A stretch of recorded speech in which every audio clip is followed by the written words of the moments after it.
Let this sink in for a moment. The lack of financial education cost Americans $450 billion in 2021. 78% of American homeowners are living paycheck to paycheck. And right now, most American homeowners are equity rich and cash poor. That's another word for broke. The media isn't helping you, schools aren't helping you, and the government for sure isn't going to save you. As a top 1% mortgage professional and seasoned investor, I cannot sit around and watch these life-changing skills that I've learned outside of traditional schooling be unused, untaught, and thrown in the trash can. So until these statistics change, I'll be here every single week, preaching and teaching personal and professional finance, information that you can use in your life, however that looks, whether you are 16 or 60.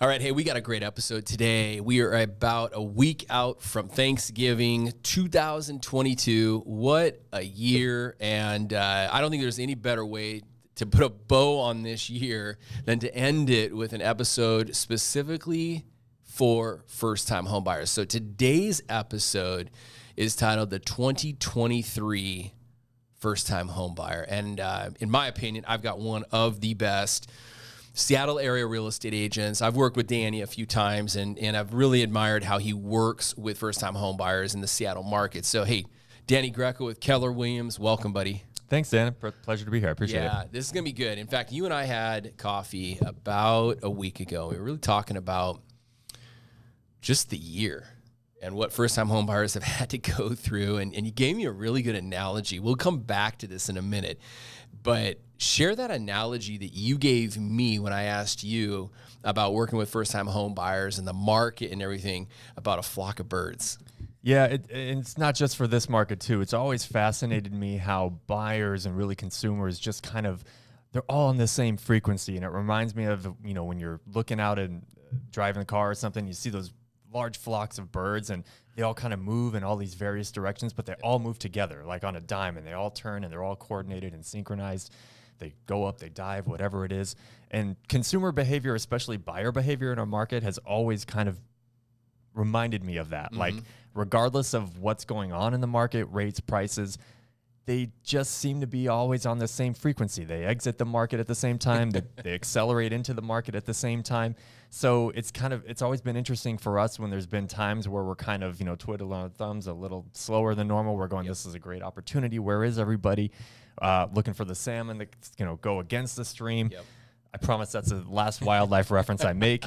But yeah, it's just always fascinated me, the frequency that they all seem to kind of operate together on. Well, there's two words, frequency and opportunity. And I think that let's talk about that, because the frequency in which they move, and I know you know what I'm talking about, because right when you said that, I'm like, oh my gosh, these, whether they're sparrows or whatever birds they are, they move really, really, really fast at a high frequency. And when one of them changes direction, they all change. And it's crazy. I don't know who the leader is or what's leading it, which caused me to ask you, what in your opinion is leading this movement, this frequency in these home buyers? Is it the media? Is it mortgage rates? What do you think it is right now? I think it's a little bit of all of that. Yeah, media, mortgage rates, confidence, which I think plays into that too. You know, I think what's been different about this market in 2022 is obviously the gorilla in the room is those interest rates and how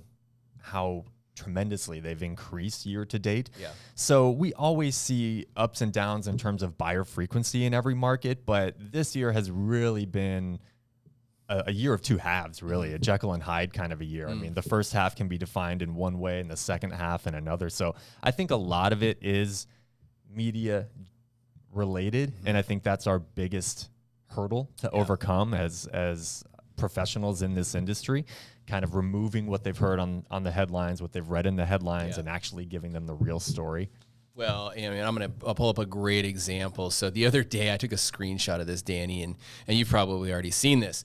But you know, you can't see this on the podcast, but I'm showing the screen right now. Redfin announces it would cut 862 people, or 13% of its staff. So that's the headline. If you're a consumer, you're like, oh my God, Seattle-based real estate company. Oh, the housing market. Why are they cutting 13% of their staff? Let's go down and read the bottom. They are winding. This is why. They're winding down their house flipping business, Redfin Now, also known as their iBuyer program. Okay, so that's not an indication of bad news in real estate. That's a bad program that both Zillow and Redfin had, right? And so I believe that you're right. I think that the buyer, which we're all guilty of this, whether it's through social media or through the nightly news, we're consuming bad news. We're consuming the headlines, and the headlines are programming the frequency in which we're moving and flocking with these birds. Now, you know, the other, like you called it the gorilla in the room, I call it the elephant in the room, right? Mortgage rates. We all know that mortgage rates are ugly. They are higher than they've been in, 40 years. We have the fastest increase in mortgage rates in a 1-year period, a 6-month period in the history of the United States. So, great example of what the 2022 homebuyer had to deal with this year. First, 3 months of the year, 4 months of the year, rates were still 30-year fixed rates were in the 2s and the low 3s. And all of a sudden we get to about end of Q1 and they start going up, Q2 up. We're at the end of 2022 and we're in the mid 7s for 30-year fixed rates. So I believe that would, in any market with any home buyer, I mean, let's just say you're going to go buy a car. And you start looking for a car, the exact car that you want, and it's that's a pickup truck, a Ford F-150, and it's priced at $60,000. When you start looking at it and you're thinking about buying a truck, the one that you wanted was priced as 60, and about a month later it's up to 70, and about a month later it's up to 80, and a month later it's up to 85. Like, the price is changing, and I don't care what consumer you are, when the sticker tag, the price tag moves, that's going to affect your confidence, right? Yeah, and not only that too, but the interest rate at which you'd buy it on is increasing. Your stock portfolio is rapidly decreasing too. So this is what was driving me absolutely crazy the first half of the second quarter of the year. You had this environment where rates were increasing. The stock market was getting killed, specifically the NASDAQ, which in our region, a lot of buyers are going to be, you know, Amazon, Microsoft, pulling from these NASDAQ companies. And the stock market was the housing market was blazing through these two headwinds like they didn't even exist. So I'm pulling my hair out going, how can this stop? When will this stop? This makes no sense. And finally it did. You know, it takes a while in the real estate industry for things to, you know, come around once that tide has started to turn a little bit. But absolutely, if you're a consumer and you're looking at all those things, I mean, being hit from all three angles, what are you left to, how do you operate? Yeah, well, teaching homebuyer classes, it's funny. Earlier in the year, it's gone from our tech buyers, right?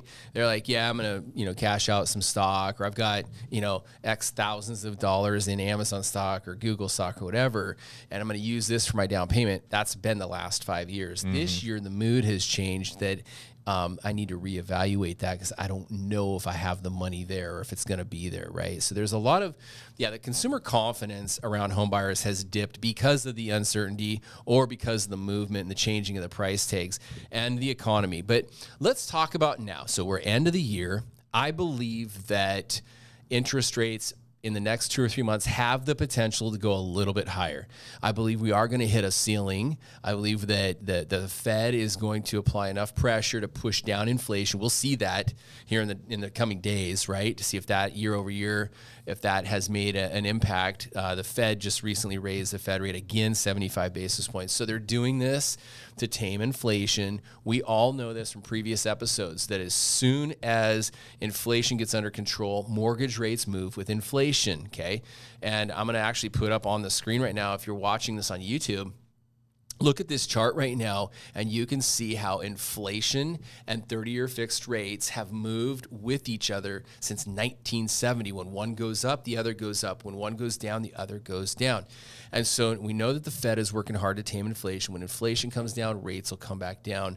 So we kind of have an idea, first-time homebuyers 2023, that although we may not be out of the woods yet with the uncertainty, the negative uncertainty or the potential risk with uncertainty, let's talk about 2023 and how to equip. Let's say you're thinking about buying a home probably, let's just say 2 to 6 to 8 months out, what is something that a first-time home buyer today at the end of 2022 can do to start preparing to buy a home next year? Yeah, and I love that you brought up, your 2, 4, 6, 8 months out, whatever it is, because it's really never too early to get started. Yep. And a lot of times people will come to Dan or myself, hey, I'm 30 days, 60 days out from my rent renewal. I need to get into a place. And by that point, we're already kind of behind the 8 ball pretty significantly. So it's really hard. That's not a lot of time. Yep. So just going through the same steps that, regardless of what the market's doing, going through that financial self-discovery process that I liken to the pre-approval, finding out what it is you can be pre-approved for. Furthermore, if there's something on your credit, maybe that is imperfect, that requires some work or some action on your part, using that runway you've given yourself to work that out, iron out those kinks, and hit the ground running when you're ready. Because buying a home isn't necessarily something you do in a weekend. It can happen. It has happened. I love when it happens that way, but it doesn't always happen that way. It sometimes takes consumers months, weeks, maybe years. Yeah. So give yourself that time to go through that financial self-discovery in that pre-approval process. Find out what you can buy, and that will also help to illuminate what areas you can buy in. If you're wanting to spend around $700,000, what does that look like in Shoreline? What's that look like in Ballard, Queen Anne? Yep. It'll help to illustrate what is available as well. Yeah, I always like to advise people. So I always use this analogy. Let's say that I'm at a backyard barbecue at my sister's house. My sister, is my younger sister, and she and her husband already own a home. So Angie, if you're listening to this, hey, let's roll back the clock like 10 years, right? But let's say my sister, who I care a lot about, younger sister, want to take care of her. Let's say she came to me and said, hey, Dan, we're thinking about buying a home. Should we buy a home? And what do we do? So what I would say to someone that I care about, if I didn't think now was a good time, I'd say, Ange, why don't you wait? Why don't you take some time? Why don't we wait this thing out? Well, I would not say that to her. I would say, Ange, I think the most important thing is right now, you want to take a look at your credit. You want to see your credit profile. You want to see if there's anything on there. So 2 things. One, I, as a mortgage lender, ultimately every mortgage company and mortgage lender is going to start by pulling your credit. You can start in advance and just pull up the app. My favorite app for looking at your credit is myfico.com. I love MyFICO because it actually gives you the mortgage algorithm, and it gives you a true reading of your credit score versus the free, like Credit Karma, and some of the other ones are free, and so they're giving you a fake credit score. They're giving you a lower algorithm rating of your actual credit score. Mortgage companies, it's the highest debt that you can apply for, so it's the highest, most sophisticated algorithm, and it's the toughest on you. So I like myfico.com. So it starts with looking at your credit. Like Danny said, whether you're talking with a real estate agent like Danny first, or you walk into your local bank, or you reach out to a guy like me, it starts with getting pre-approved. Now, a great mortgage professional isn't just going to pre-approve you. They're going to help you establish your budget, work through your budget, put together a credit and financing strategy. And what I mean by credit is, let's say you had $100,000 to put down on a house, okay?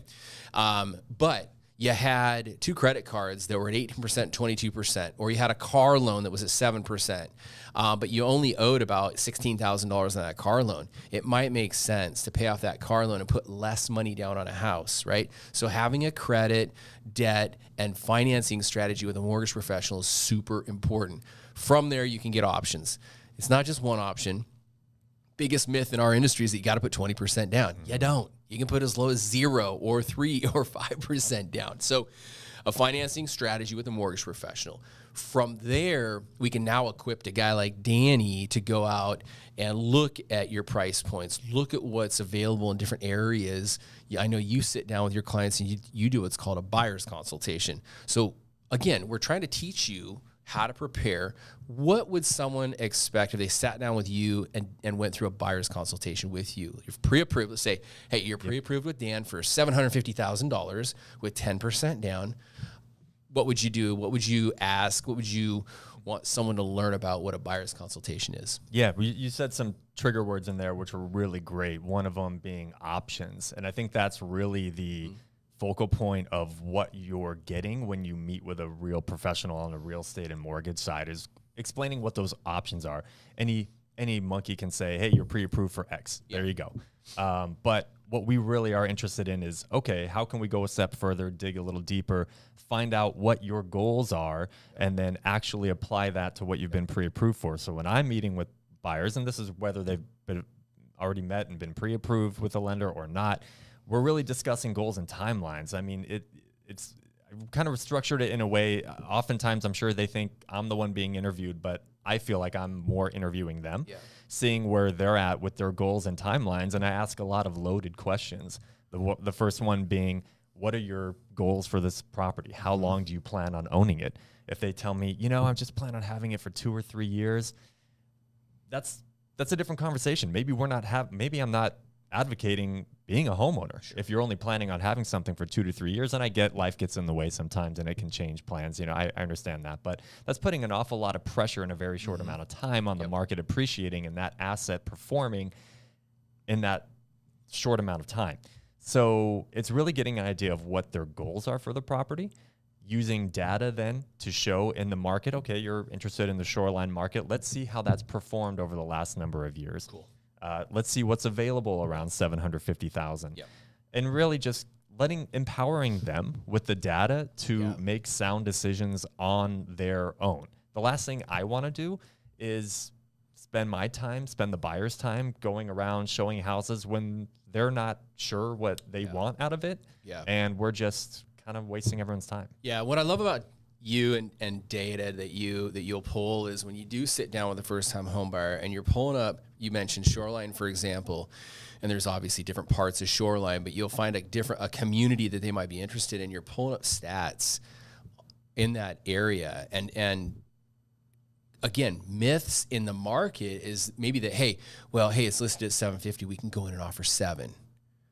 Okay, well, again, you're not doing your clients or you any good by going in and just lowballing because you think there's an opportunity for a deal in the market. So by pulling that data, you can go original list price versus sold price, days on market, and you can actually see that in the market that we're in, median sales price, all of this data that you pull up, what you can expect to pay for that house. And on the opposite side, even a year ago when our clients were paying, $100,000, $200,000, $300,000 over list price, well, if you pulled the data in that community and it showed that homes were selling for 116% over list price, you're not going to get this home for $700,000. You're going to get it for $700,000 plus 16-ish to 20% above, right? So I think understanding data, first-time homebuyers, is so important. I always say this with my clients. And this is a part of when I sit down and I meet with a client the first time, I always tell them this. I believe, and I learned this early on in my career, you only get one chance to set proper expectations. One chance. You can't go back and be like, oops, well, I meant to tell you that. Or I meant to say this. You get one chance to set proper expectations. Set them. The expectations are set. And then you're out looking at the right homes in the right communities, making the right price. And that's how you don't tow people all over the world and writing up 55 offers.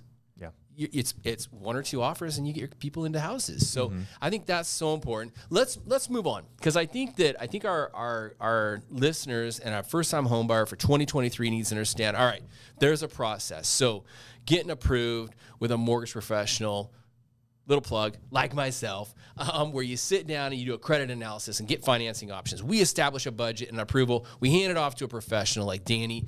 Danny will sit you down, buyer's consultation, find out what your needs, your goals, your dreams, your desires, all of that. Go over some data. And then you go out and you tour some homes. And you're ready at that point when you do come across the right one to write an aggressive offer. Okay, so this is what's probably, again, the big elephant in the room. I like to, when I business plan or when I get ready to make a big decision, I like this acronym. It's called a SWOT, SWOT analysis. Strengths, weaknesses, opportunities, and threats. Let's focus on the O and the T, opportunities and threats. So in 2023, let's talk about the tough side of it first. What do, and you mentioned this earlier, that home buyers, because of the roller coaster they went through in 2022, have learned the 2023 home buyer is going to be a little bit more cautious because of what they've learned. What do they have to be cautious of in 2023? They're cautious of fear, and regardless of markets, that's what everyone's always cautious for. So if we go back to the first half of 2022, they were cautious over the same thing. They were fearing the same thing, the top of the market. Well, if I buy now, I'm buying at the top of the market. Correct. Now the fear is, well, it hasn't bottomed out yet. Correct. Or maybe it has, but they're fearful over the same thing. And again, it just kind of goes back to media headlines, media tidbits, whatever they're hearing. So it's our job to really educate them on that more than anything. All right. So did you hear that, first-time home buyers? There is fear in every market. Of course there's fear. You're making the largest financial decision of your life. You should feel, sweaty palms. What's that Eminem song? Knees weak, palms are sweaty. All that stuff. It should. It should. This is a big deal. So here's the thing. There is fear. It's just a different type of fear. And then again, I think when you understand the data and you're working with the pros, you're less fearful. You're more confident. So I love that you say that, because I think that's going to provide some peace to a lot of people that are a little bit fearful. Yeah, there's never going to be a time where a government agency or an econ professor or whomever comes out and says, you know what, there's nothing but sunshine and rainbows on the economic horizon. Now's the time to jump into this market, jump into that market. That's why they call it an investment. There's always a risk there. So again, that's why we do our job to make sure that those goals are aligned so that these people can be best positioned whenever they're ready. We're not telling them when's a good time or a bad time. People buy on their own time, and that's perfect. So we're just there to make sure when that time aligns with their values or whenever that is, that they're getting the most information to make a sound decision. I love that. And if it were all sunshine and rainbows and unicorns, I'd be even more fearful than ever, because all good things come to an end, and you know that when it's like that, something crappy is gonna be on the horizon. So there's never, and you just hit it right on the head. I think this is so important. Listen to, if you get one thing away from this interview today, understand that you're never going to be able to time the market. It's never about that. Danny's been selling real estate for a long time. I've been in mortgage for a long time. It's not timing the market. It's time in the market. You just said earlier, if someone said, hey, Danny, I want to buy a house, and you ask them why and what are your goals? Well, we're probably only in this for about 2-ish years. You may have a conversation about just locking them into a really good rental, because you may not get the return. You may even lose a little bit of money in a 2-year window. So absolutely, it's the time in the market that's important there. So, okay, cool. So we talked about potential threats. Let's talk about some sunshine and rainbows. What are some good opportunities in 2023? Playing off those threats. If everyone's fearful, that's your time to act, which is more or less what Warren Buffett says, right? When be greedy when others are fearful, and fearful when others are greedy. So if there's a lot of fear out there, that's opportunity. So we could be in, the choice is yours, consumer. We can be in the market where you as a buyer have a choice, have time to think about a home you want to make an offer on. You could potentially leverage that with making an offer under asking price, getting concessions, or we could be in the market we were 6 months ago, and you could be asking yourself how many contingencies you want to waive, the firstborn you want to give up, release earnest money, $200K over. So which is it? Again, nothing's going to ever point to sunshine and rainbows in every transaction. So which are you going to prefer? So that's where the opportunity is going to come from, is out of that fear. Yeah. And I think I'll put a bow on today's episode with this. Perspective is big right now. If I were to give you an example of, I don't know, a couple hundred families that we helped last year, home buyers that we helped last year in the 2021 market, where they were paying $50,000, $100,000 to $300,000 over list price. They weren't even batting an eye. Like you just said, it was like waive financing. Okay, I trust Dan. They're good. We'll waive it. $50,000 earnest money. We trust you. No problem. Yeah, we did the pre-inspection. Looks good. We'll look the other way on the roof for the, little bit of water damage from 10 years ago or whatever. We smell a little bit of mold. And they weren't even thinking twice. I love that today's home buyer is a little bit more cautious, but be careful to not let that fear, like you said, cloud your judgment on the opportunity here. The opportunity, like Danny just said, is a house is listed at $750,000. and you might be able to buy it for $750 without 4 or 5 others, 6 other people writing an offer, pushing that up to $800, $850. Yeah. Yes, interest rates are higher, but you just heard me say earlier, there's mortgage relief on the way. Once inflation comes down, Fannie Mae, Citibank Corp, I know I've read an article with Goldman Sachs, they've all predicted that 30-year fixed rates in 2023 by about Q3, they're predicting will be back down in the 4s. Okay, so there's some help on the horizon to make the home affordability, make your your rate a little bit lower and your payment a little bit lower. So look at the opportunities right now. Big time opportunity. You can do a home inspection. You might even be able to ask the seller, I see this. Can we work around this or get a credit to fix this too? Yeah, and this just speaks to why real estate is such a massive financial asset to have in one's portfolio, and why you could argue it's even superior to others. You can't buy 80% of an Amazon stock or 20% of an Amazon stock. You have to buy whatever that costs in full. With a house, and if that stock lowers, you don't get the chance to buy back at the lower price. I mean, you can always buy back, but you don't get the chance to trade in your shares and buy it back like you do if interest rates decrease. Like a refinance. Too. Yep. Exactly. Yep. So you have to be able to see the forest from the trees, and this is a long-term. Real estate's always been long-term, So looking beyond just the day-to-day or the month-to-month and looking out year after year, because I promise it'll come a lot sooner than you think. And you'll be here 4 years, 5 years from now, and you'll be going, gosh, I'm so thankful I bought during that time, and forgetting that each day you were watching the market or interest rates and seeing what they were doing.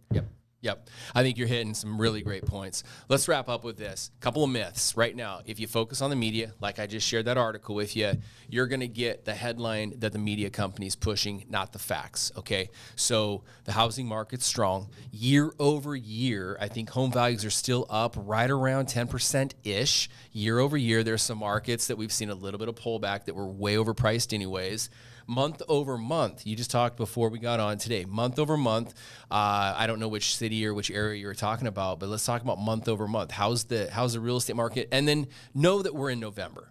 We're not in the peak buying season right now too. So there's cycles and seasons. We're in definitely a cycle, and we're definitely in a season right now. But month over month, how's real estate looking in the Seattle area? Yeah, it was actually, and we're talking about October statistics, or we're in the month of November, so we're talking about October. It was surprisingly a bounce back month.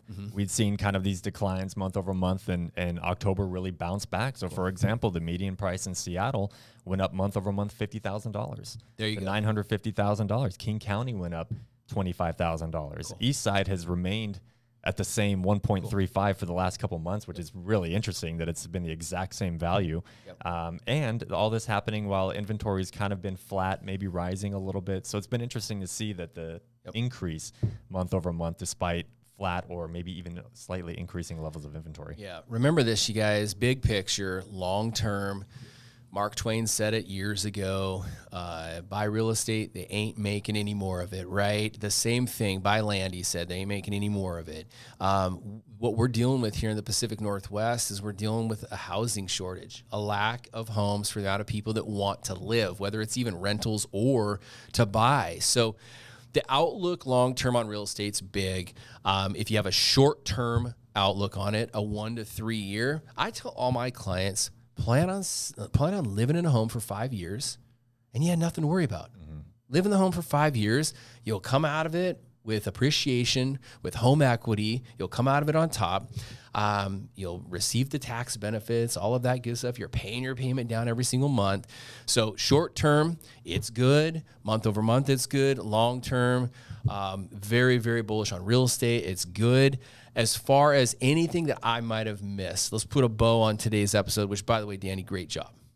Yeah. No, it just reminds me of I'm a frequent browser of Reddit, which can be a guilty pleasure for sure. And a couple months ago, I saw something that was interesting, a post that said, my wife and I don't know where these people live, California or something. We both make 6-figure incomes. But we're just not, while we can afford that 30-year payment today, I don't know that we're going to be able to afford that 30-year payment 30 years from now. And that was their argument why they didn't want to get into the housing market, because that payment, although comfortable today, 30 years from now might be a stretch for them.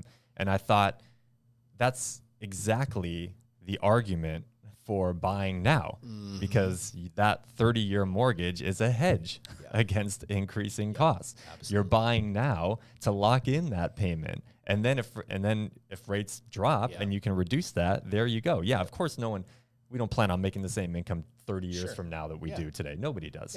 So so it's just really interesting to me that their argument why they didn't do something was exactly the reason why you should do something. Why you should. Yeah. And then they forgot to add in the appreciation. I don't even want to calculate what that home will be worth in 30 years. So, exactly. Yeah. Awesome stuff, man. Well, great. If you have questions on buying a home in the Seattle area, Danny's a wealth of information. I know the two of us would love to help you. So Danny's info is behind me, down in the description of this video.